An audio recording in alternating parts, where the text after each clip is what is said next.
অস্ট্রেলিয়ার মাটিতে 23 বছর পর টেস্ট খেলতে নেমে বাংলাদেশ যেন ইতিহাস লিখেছে। প্রথম দিনে অস্ট্রেলিয়াকে মাত্র 198 রানে অল আউট করে দিয়েছিল বাংলাদেশি পেসাররা।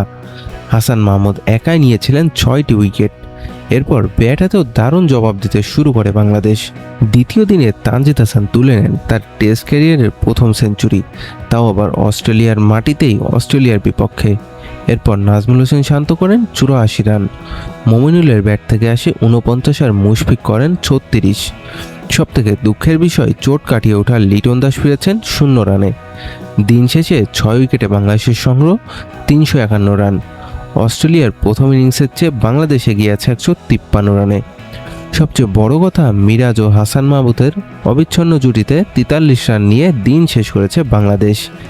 স্টার্ক, কামিন্স, হ্যাজেলউডদের ঘরের মাঠে এখন চাপে পড়েছে অস্ট্রেলিয়া।